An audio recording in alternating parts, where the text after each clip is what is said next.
The engines on the island of Sodor want to be responsible, reliable, and really useful. They are happiest when Sir Topham Hatt gives them important work to do. James thinks his work is very important indeed. He is proud of his shiny red paint and likes to look clean and smart. One day, Percy puffed to the washdown. "My whistle's clogged." He tried to blow hard to clean it out, but instead blew mud all over Gordon. "Silly," huffed Gordon. Percy was trying not to laugh. "Keep your dirt away from me. I'm collecting the mayor today." "I should do that." "Really?" chuckled James. "You'd need a washdown first." "Pah," snorted Gordon. James just laughed.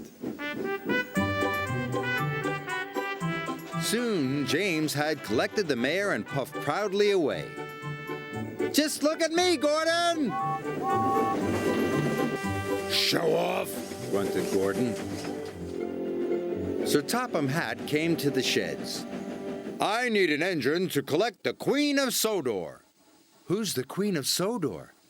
"A leaky old barge," replied Sir Topham Hatt. "She needs to go to the workshops. It's dirty work, I'm afraid." Just then, James shunted into the sheds. This gave Gordon an idea. "Is collecting the Queen of Sodor important work, too?" "Very important work. Do I have a volunteer?" "Very important work," exclaimed James. "I'll do it." "Then it's settled. She's waiting at the canal." "Thank you, sir," said James. Gordon was delighted his plan was working.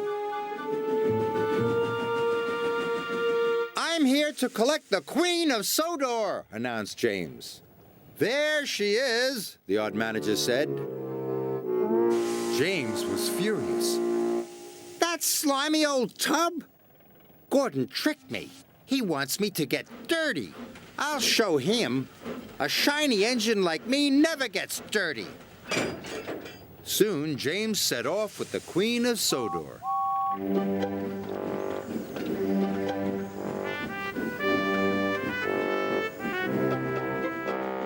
It was a long journey to the workshops.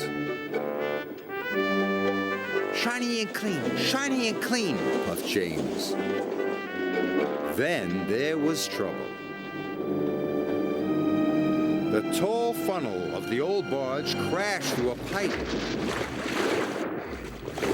James was sure he'd get covered in sludge.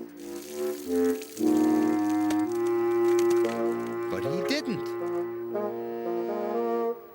"Shiny and clean," he declared again. The workmen soon cleared the mess. And then James was on his way.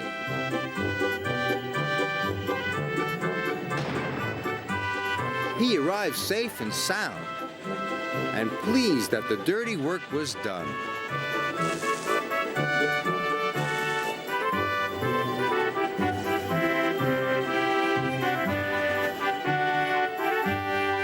When James returned to the sheds, he was very proud of himself.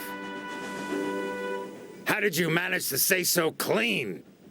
"I have to stay clean," boasted James, "in case there's important work to do." Just then, Percy returned from the quarry. "My whistle is clogged again. Watch out, James!" Dust went everywhere. "I did warn you." "You'll need a washdown now," teased Thomas. "Good," snorted James. "It will make me readier than ever. I'm such a splendid engine." Oh.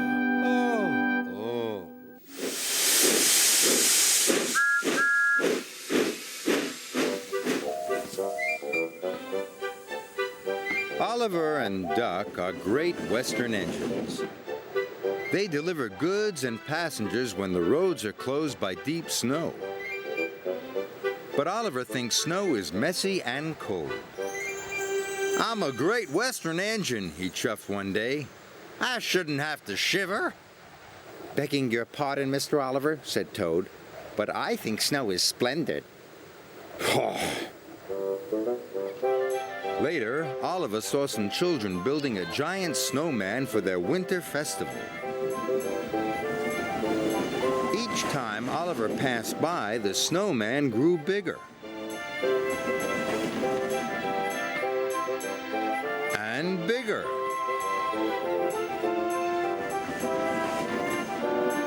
And bigger.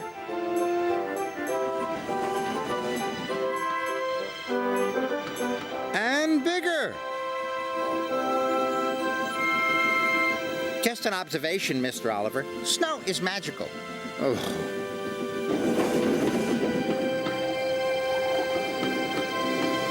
Finally, the snowman was completed.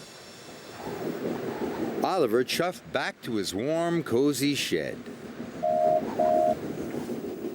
Sir Topham Hatt was waiting for him.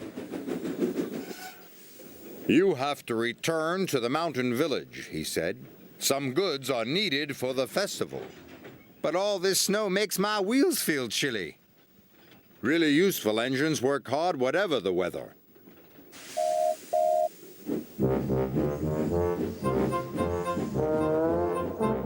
Soon Oliver was loaded and on his way. The snow was cold. It had frozen the points and diverted Oliver into the station's sidings. "Whoa, shiver my boiler!" cried Oliver.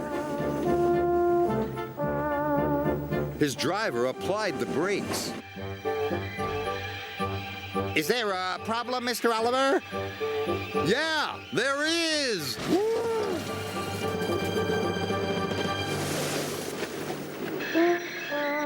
That could have been a little smoother.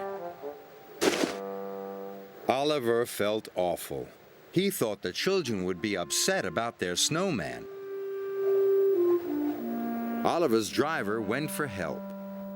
Sir Topham Hatt was just leaving his office when he got the call.